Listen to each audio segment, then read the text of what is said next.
Bienvenidos a este nuevo vídeo que promete llevarnos en un viaje de reflexión y cuestionamiento. Hoy nos adentraremos en un evento que ha sacudido las bases de una de las ciudades más emblemáticas del mundo, Dubái. Imagínense esta escena: relámpagos destellantes iluminando el horizonte, nubes oscuras y amenazantes abrazando los rascacielos, y el viento furioso rugiendo como un león en la selva urbana. Así es como comenzó la terrible tormenta que azotó Dubái, una ciudad conocida por su lujo y modernidad, pero que en este momento se encuentra sumida en el caos y la destrucción. La magnitud de esta tormenta fue simplemente apabullante. Edificios que alguna vez se alzaron majestuosos ahora se tambalearon como fichas de dominó. Las calles se inundaron en cuestión de minutos y la ciudad parecía estar siendo devorada por la furia de la naturaleza. Pero, ¿qué nos lleva a preguntarnos si este cataclismo es simplemente obra de la madre naturaleza o si hay algo más profundo en juego? Nos encontramos en medio de un debate que trasciende lo puramente científico y nos sumerge en las aguas turbulentas de lo espiritual. ¿Es posible que esta tormenta sea más que solo un fenómeno meteorológico? Algunos podrían interpretarla como una advertencia divina, un recordatorio de la fragilidad de nuestra existencia y de la soberbia humana. Pero, ¿cómo podemos interpretar esta tormenta desde una perspectiva más amplia? Es aquí donde entramos en el terreno de la reflexión y el análisis. ¿Es acaso la mano de Dios la que está detrás de este desastre, o hay otros factores en juego? Algunos podrían argumentar que la manipulación humana de la naturaleza, como la modificación del clima y las lluvias artificiales, ha desencadenado fuerzas que escapan a nuestro control y comprensión. Y aquí es donde nos sumergimos en un mar de preguntas sin respuestas definitivas. ¿Es ético atribuir eventos naturales a la voluntad divina? ¿O estamos simplemente buscando sentido en medio del caos? Estas son cuestiones que nos invitan a reflexionar sobre nuestra relación con el mundo que habitamos y con el poder que creemos poseer sobre él. Dubái, con su clima desértico, es un lugar donde el sol brilla implacablemente y las lluvias son escasas. Durante los meses de verano, las temperaturas pueden alcanzar niveles abrasadores, mientras que en invierno el clima se mantiene moderado y seco. Esta estabilidad climática ha sido durante mucho tiempo una de las características distintivas de esta ciudad, pero la llegada de esta tormenta rompe con esa imagen de previsibilidad. La magnificencia de Dubái, la metrópoli que desafía los elementos naturales con su ingeniería y visión futurista, se vio repentinamente interrumpida por la inesperada ira de la madre naturaleza. En cuestión de horas, lo que antes era un cielo sereno se transformó en un escenario de caos y drama. El susurro inicial del viento pronto se convirtió en un aullido ensordecedor, anunciando la llegada de una tormenta descomunal. Las calles, que bullían de actividad apenas unos momentos atrás, se sumieron en un silencio ominoso, mientras la gente buscaba refugio del embate repentino de la naturaleza. Las primeras gotas de lluvia, leves y juguetonas al principio, pronto se convirtieron en un diluvio incesante que azotaba los techos y las calles con ferocidad. Dubái, acostumbrada a la aridez del desierto, se vio sumergida en una inundación imprevista, como si las fuerzas de la naturaleza hubieran decidido desafiar la lógica misma. La noche trajo consigo un espectáculo aún más dramático, con relámpagos destellando en el cielo oscuro, iluminando la ciudad y creando una atmósfera que parecía sacada de una epopeya mitológica. Pero más allá de la asombrosa fuerza de la tormenta, hay un significado más profundo que merece ser explorado. La conexión entre el poderoso Burj Khalifa y los rayos que lo atravesaban no era simplemente un evento natural, sino un símbolo de los desafíos que enfrenta la humanidad al intentar superar los límites de la naturaleza. Mientras Dubái luchaba contra las fuerzas desatadas del clima, la ciudad misma se transformaba, sus calles convertidas en ríos impetuosos y sus estructuras modernas enfrentando la amenaza de la inundación. Esta repentina vulnerabilidad ante la naturaleza plantea preguntas profundas sobre el equilibrio entre el dominio humano y la naturaleza. ¿Es Dubái, con su tecnología avanzada y su visión futurista, verdaderamente invencible ante los caprichos del mundo natural? ¿O este evento, más que una simple anomalía meteorológica, es una llamada de atención sobre los límites de nuestro control y la necesidad de respetar el poder de la naturaleza? La infraestructura urbana, cuidadosamente diseñada para resistir condiciones climáticas normales, se vio abrumada por la furia de la tormenta, revelando la fragilidad de nuestra supuesta dominación sobre el entorno. Las calles convertidas en torrentes tumultuosos y los edificios inundados nos recuerdan que, a pesar de nuestros avances tecnológicos, seguimos siendo vulnerables ante los caprichos del clima y los caprichos de la naturaleza. ¿Qué pasa cuando la mano del hombre desafía los límites de lo natural? Podría ser que Dubái, con su extravagante desarrollo y sus innovaciones tecnológicas, esté desafiando inadvertidamente la autoridad divina sobre la naturaleza.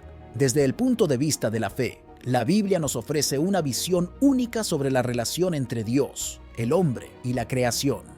En los primeros capítulos del Génesis encontramos la narrativa de la creación, donde Dios establece el orden del universo y declara que todo lo que ha creado es bueno. La naturaleza, con sus ciclos y procesos, es una manifestación del poder y la sabiduría divina. Sin embargo, a lo largo de la historia bíblica, vemos cómo el hombre ha desafiado repetidamente este orden establecido por Dios. Desde la construcción de la Torre de Babel hasta la corrupción desenfrenada en los tiempos de Noé, la humanidad ha buscado constantemente alcanzar alturas y poderes que están más allá de su alcance. En cada uno de estos casos, Dios respondió con juicio y corrección, recordándole al hombre su lugar en la creación. ¿Pero qué tiene que ver esto con Dubái y sus lluvias artificiales? Bueno, en primer lugar, debemos reconocer que la tecnología moderna nos ha otorgado un grado de control sin precedentes sobre nuestro entorno. La capacidad de manipular el clima y crear lluvias artificiales es solo un ejemplo de cómo el hombre ha buscado ejercer dominio sobre la naturaleza. Sin embargo, ¿hasta qué punto podemos ir antes de cruzar la línea entre la innovación y la arrogancia? La historia de Dubái, con su ambicioso desarrollo urbano y su dependencia de la tecnología, plantea preguntas importantes sobre nuestra relación con la creación de Dios. ¿Estamos utilizando nuestros recursos y conocimientos para servir a un propósito mayor? ¿O estamos desafiando los límites de lo que es natural y correcto? La idea de que Dios pueda castigar a Dubái por sus lluvias artificiales puede parecer radical o incluso alarmante para algunos. Sin embargo, la Biblia nos enseña que Dios es soberano sobre todas las cosas y que su justicia es perfecta. Si el hombre se desvía del camino establecido por Dios, es posible que tenga que enfrentar las consecuencias de sus acciones. Por supuesto, es importante tener en cuenta que la interpretación de los eventos naturales como señales de la ira divina es un tema complejo y delicado. No podemos simplificar demasiado estas cuestiones ni sacar conclusiones apresuradas. Sin embargo, la historia de Dubái y sus lluvias artificiales nos desafía a reflexionar sobre nuestra relación con la creación y con Dios mismo. En la narrativa bíblica, los castigos divinos toman diversas formas, desde plagas hasta inundaciones y granizo. Estos eventos no solo sirven como recordatorio del poder y la justicia de Dios, sino también como llamado a la reflexión y al arrepentimiento por parte de la humanidad. En el libro del Éxodo, encontramos un ejemplo vívido de cómo Dios utilizó el granizo como castigo contra los egipcios. Durante la liberación de los israelitas, Moisés advirtió al faraón sobre las consecuencias de su obstinación. Cuando el faraón se negó a liberar al pueblo de Israel, Dios envió una plaga de granizo tan destructiva que arrasó con todo lo que estaba en el campo, tanto hombres como animales. Éxodo capítulo 9. Versículos del 22 al 26. Entonces el Señor dijo a Moisés: «Extiende tu mano hacia el cielo, para que haya granizo en toda la tierra de Egipto, sobre los hombres, sobre los animales y sobre toda la hierba del campo en la tierra de Egipto». Y Moisés extendió su vara hacia el cielo, y el Señor envió truenos y granizo, y el fuego corrió por la tierra. Así el Señor hizo llover granizo sobre la tierra de Egipto. Hubo pues granizo con fuego mezclado, tan grave que no había habido otro igual en toda la tierra de Egipto desde que llegó a ser nación. Y el granizo hirió en toda la tierra de Egipto todo lo que estaba en el campo, desde el hombre hasta la bestia. El granizo hirió también toda la hierba del campo y destrozó todos los árboles del campo. Otro ejemplo notable de castigo divino a través del granizo se encuentra en el libro de Josué. Después de que los israelitas derrotaron a los amorreos en batalla, Josué hizo un llamado al Señor para que detuviera el sol y prolongara la luz del día. Dios respondió a su oración, y durante esa prolongada luz del día, Dios arrojó grandes piedras del cielo sobre los enemigos de Israel, infligiendo una derrota aún mayor sobre ellos. Josué capítulo 10, versículo 11. Y aconteció que mientras huían delante de Israel, estando a la bajada de Bet-Horón, el Señor lanzó desde el cielo grandes piedras sobre ellos hasta Azeca, y murieron. Y fueron más los que murieron por causa de las piedras del granizo, que los hijos de Israel mataron a espada. Además del granizo, las inundaciones son otro medio utilizado por Dios para castigar a la humanidad por su maldad y desobediencia.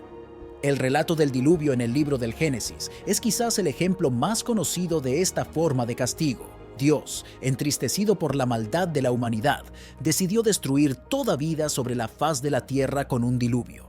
Sin embargo, salvó a Noé y a su familia, quienes encontraron gracia ante sus ojos debido a su rectitud y obediencia. Génesis capítulo 6, versículo 17. Y he aquí yo traigo el diluvio de aguas sobre la tierra, para destruir toda carne en que haya aliento de vida debajo del cielo. Todo lo que hay en la tierra morirá. Génesis capítulo, versículos del 11 al 12. El año 600 de la vida de Noé, en el mes segundo, a los 17 días del mes, aquel día fueron rotas todas las fuentes del grande abismo, y las cataratas del cielo fueron abiertas, y hubo lluvia sobre la tierra 40 días y 40 noches. Génesis capítulo 7, versículo 23. Así fue destruido todo ser viviente que había sobre la faz de la tierra, desde el hombre hasta el ganado, los reptiles y las aves del cielo. Fueron exterminados de la tierra. Solo quedó Noé y los que con él estaban en el arca. Este diluvio, que cubrió la tierra durante 40 días y 40 noches, sirvió como un acto de purificación y juicio divino sobre la maldad de la humanidad. Solo aquellos que encontraron refugio en el arca de Noé fueron salvados de la destrucción. En resumen, tanto el granizo como las inundaciones se presentan en la Biblia como formas de castigo divino contra la maldad y la rebelión de la humanidad. Estos eventos no solo destacan el poder y la soberanía de Dios, sino que también nos recuerdan la importancia de la obediencia y la reverencia hacia Él. En el corazón de esta pregunta se encuentra una comprensión fundamental de la naturaleza de Dios y su relación con la humanidad. Muchos se preguntan, si Dios es un ser bueno y amoroso, ¿por qué nos castiga? Para abordar esta cuestión, es crucial entender la complejidad de la naturaleza divina y cómo se manifiesta en las interacciones con la humanidad a lo largo de las páginas de la Biblia. En primer lugar, es importante reconocer que la bondad de Dios no excluye la justicia. Si bien Dios es indudablemente amoroso y misericordioso, también es justo y santo. Su justicia implica que no puede tolerar el pecado y la maldad sin tomar medidas al respecto. La Biblia nos enseña que el pecado tiene consecuencias y que Dios, en su justicia, no puede simplemente ignorar el pecado y la rebelión. Números capítulo 14, versículo 18. El Señor es lento para la ira y grande en misericordia, que perdona la iniquidad y la rebelión, aunque de ningún modo tendrá por inocente al culpable. Visitará la iniquidad de los padres sobre los hijos hasta la tercera y cuarta generación. La bondad de Dios se manifiesta no solo en su amor y misericordia, sino también en su deseo de corregir y redimir a sus hijos. Los castigos divinos, aunque pueden ser dolorosos, están diseñados para llevar a la humanidad al arrepentimiento y a una relación restaurada con Dios. Un ejemplo destacado de este principio se encuentra en el libro del profeta Jeremías. A lo largo de este libro, Jeremías advierte repetidamente al pueblo de Israel sobre las consecuencias de su pecado y su rebelión contra Dios. A pesar de su amor y compasión por su pueblo, Dios no puede ignorar su maldad. Sin embargo, incluso en medio del juicio, Dios ofrece esperanza de restauración para aquellos que se vuelven sinceramente a Él. Jeremías capítulo 29, versículo 11. Porque yo sé los pensamientos que tengo acerca de vosotros, dice el Señor, pensamientos de paz y no de mal, para daros un futuro y una esperanza. Los castigos divinos también sirven como recordatorio de la soberanía y el poder de Dios sobre todas las cosas. A lo largo de la historia bíblica, vemos cómo Dios utiliza eventos sobrenaturales, como plagas, inundaciones y terremotos, para manifestar su poder y demostrar que Él es el único Dios verdadero y soberano sobre toda la creación. Isaías capítulo 45 versículo 7. Yo formo la luz y creo las tinieblas, yo hago la paz y creo la adversidad.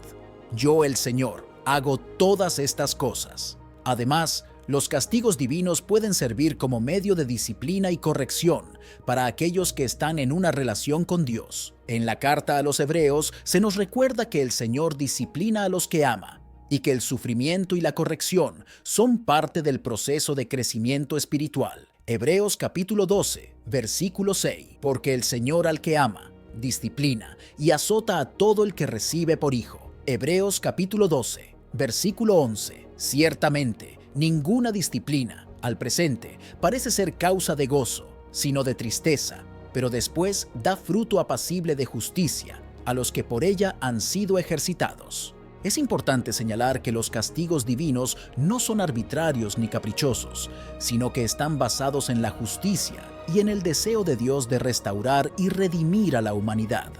A menudo, los castigos son proporcionales al pecado y están diseñados para llevar a las personas al arrepentimiento y a una relación más profunda con Dios. En última instancia, la pregunta sobre por qué Dios nos castiga nos lleva a contemplar la naturaleza misma de Dios y su relación con la humanidad. Si bien puede ser difícil entender completamente los caminos de Dios, podemos confiar en su bondad y en su amor constante por nosotros, incluso en medio de los tiempos de juicio y disciplina. Salmo capítulo 103, versículos del 13 al 14. Como el Padre se compadece de los hijos, se compadece Jehová de los que le temen, porque Él conoce nuestra condición, se acuerda de que somos polvo. En resumen, los castigos divinos son una manifestación de la justicia, el poder y la bondad de Dios. Aunque pueden ser difíciles de entender, están diseñados para corregir, disciplinar y redimir a la humanidad, llevándonos a una relación más profunda y significativa con nuestro Creador. En la discusión teológica sobre el libre albedrío se encuentran profundas reflexiones que abarcan cuestiones existenciales, morales y metafísicas. Para entender este concepto desde una perspectiva bíblica, es esencial explorar diversos pasajes que aborden la relación entre la voluntad humana y la soberanía divina. Encontramos en la Biblia una complejidad fascinante en cómo se aborda esta temática, desde los relatos del Antiguo Testamento hasta las enseñanzas de Jesucristo en el Nuevo Testamento. Una de las narrativas más destacadas en el Antiguo Testamento es el relato de la creación en el libro de Génesis. Aquí vemos que Dios crea al ser humano a su imagen y semejanza, otorgándole la capacidad de tomar decisiones. En Génesis 2, versículos del 16 al 17, Dios le da a Adán el mandato de no comer del árbol del conocimiento del bien y del mal, estableciendo así la primera prueba del libre albedrío humano. Este pasaje muestra que Dios concede al ser humano la libertad de elegir obedecer o desobedecer sus mandamientos, lo que sugiere la existencia del libre albedrío. Sin embargo, el relato del pecado original también plantea interrogantes sobre el alcance del libre albedrío en relación con la omnisciencia de Dios. ¿Cómo puede existir una elección verdaderamente libre si Dios ya conoce de antemano todas las decisiones que tomará el ser humano? Esta tensión entre la presciencia divina y la libertad humana es un tema recurrente en la teología cristiana. Un pasaje crucial para entender esta dicotomía se encuentra en Jeremías capítulo 1, versículo 5, donde Dios declara: «Antes de formarte en el vientre te conocí, antes de que nacieras te santifiqué, te di por profeta a las naciones». Este versículo sugiere que Dios tiene un conocimiento previo y completo de cada individuo, incluso antes de que nazcan. Esta idea plantea la cuestión de si nuestras elecciones están predestinadas o si tenemos la capacidad de elegir libremente. La tensión entre la predestinación y el libre albedrío se hace evidente en las epístolas de Pablo en el Nuevo Testamento. En Romanos capítulo 8, versículos del 29 al 30, Pablo habla sobre la predestinación de los creyentes, afirmando que aquellos a quienes Dios preconoció, también los predestinó para ser conformes a la imagen de su Hijo. Esta noción de predestinación sugiere que Dios tiene un plan divino para cada individuo, lo que plantea interrogantes sobre la verdadera libertad de elección. No obstante, En el mismo libro de Romanos, Pablo también enfatiza la responsabilidad humana en la toma de decisiones morales. En Romanos capítulo 6, versículo 16, escribe: ¿No sabéis que si os sometéis a alguien como esclavos para obedecerle, sois esclavos de aquel a quien obedecéis, sea del pecado para muerte, o sea de la obediencia para justicia? Aquí, Pablo destaca la importancia de la elección personal y su consecuencia moral, lo que implica que el ser humano tiene la capacidad de tomar decisiones libres que afectan su destino espiritual.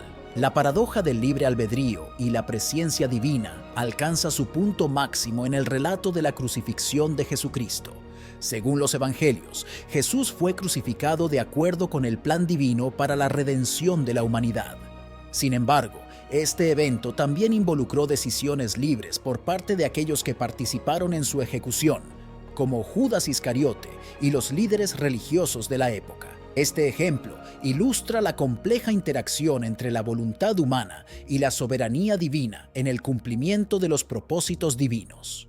En el libro de los Salmos encontramos pasajes que reflexionan sobre la relación entre el libre albedrío y la guía divina. En Salmos capítulo 32, versículo 8, se afirma: Te haré entender y te enseñaré el camino en que debes andar. Sobre ti fijaré mis ojos. Este versículo sugiere que Dios guía al ser humano en sus decisiones, lo que plantea la pregunta de si nuestras elecciones son verdaderamente libres o si están influenciadas por la voluntad divina.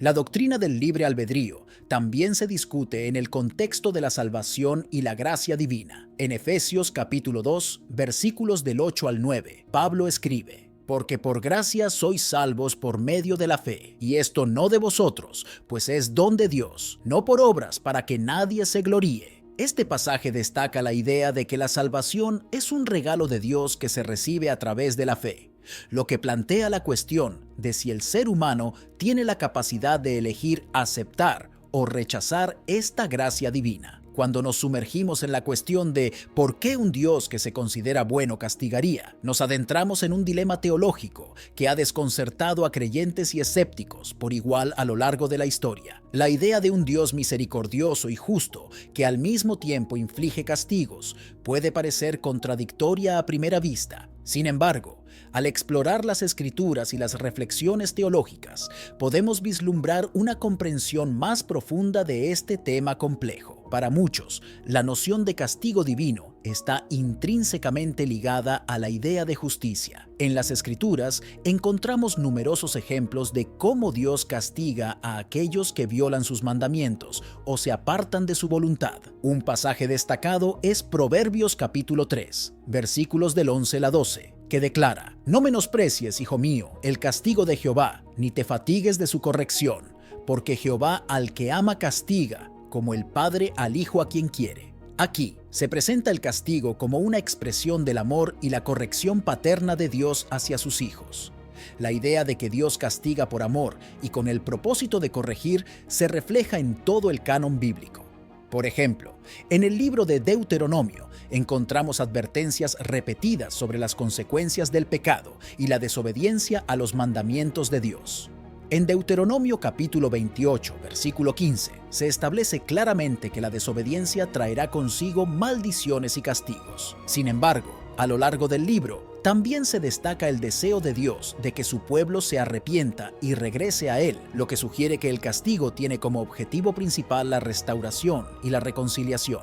La idea de un Dios que castiga se encuentra también en el Nuevo Testamento, donde se aborda desde una perspectiva cristológica. Jesucristo mismo habló sobre el castigo en sus enseñanzas, como se registra en el Evangelio de Mateo. En Mateo capítulo 25, versículos 46, Jesús habla del juicio final, donde los justos recibirán vida eterna y los malvados serán condenados al castigo eterno. Esta enseñanza enfatiza la responsabilidad moral del ser humano y la realidad del castigo como una consecuencia del rechazo persistente de la gracia y la voluntad de Dios. Para comprender por qué un Dios bueno castigaría, es importante considerar la naturaleza del pecado y su impacto en la relación entre Dios y la humanidad. El pecado se presenta en las Escrituras como una violación de la voluntad y el carácter santos de Dios, que resulta en alienación y separación espiritual.